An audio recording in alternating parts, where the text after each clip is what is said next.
আমাদের সব কাজ যেমন ভালো খেলা, শান্ত থাকা বা নতুন কিছু আবিষ্কার করা, এর পেছনে থাকে ডোপামিন।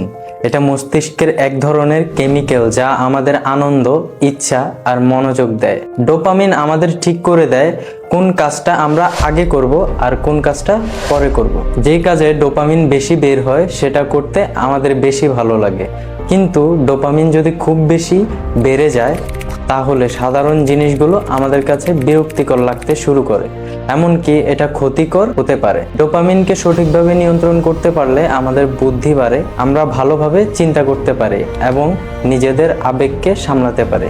এখন আমি আপনাদেরকে বলবো কোম্পানিগুলো কিভাবে আমাদের ব্যবহার করে। খাবার কোম্পানি আর অ্যাপগুলো ডোপামিনকে কাজে লাগিয়ে আমাদের তাদের পণ্যের প্রতি আসক্ত করে তোলে। তারা চায় আমরা বারবার তাদের জিনিস খাই বা অ্যাপ ব্যবহার করি, কারণ এতে তাদের লাভ হয়। আজকাল সফল হওয়া আসলে সহজ হয়ে গেছে, কারণ বেশিরভাগ মানুষই সহজে বিভ্রান্ত হয় এবং অপ্রয়োজনীয় জিনিসে আসক্ত।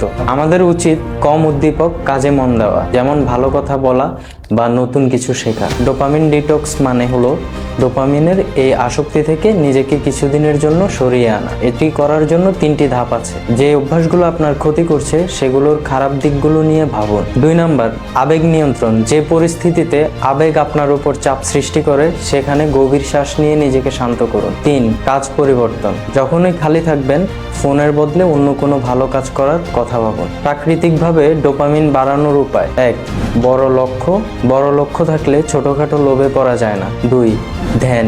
নিয়মিত ধ্যান করলে মন শান্ত থাকে এবং মনোযোগ বাড়ে। 3, সঠিক খাবার। অ্যাভোকাডো, কলা, বাদামের মতো খাবার প্রাকৃতিকভাবে ডোপামিন বাড়ায়। 4, শরীর চর্চা। নিয়মিত ব্যায়াম করলে মন ভালো থাকে। 5, নতুন কিছু শেখা। নতুন কিছু শিখলে মস্তিষ্কে আনন্দ আসে। 7 দিনের চ্যালেঞ্জ। 7 দিনের জন্য এই বিষয়গুলো চেষ্টা করে দেখুন। যদি ভালো ফল পান তবে আপনি নিজেই বুঝতে পারবেন নিজের জীবনকে আরো ভালো করে তুলতে পারবেন।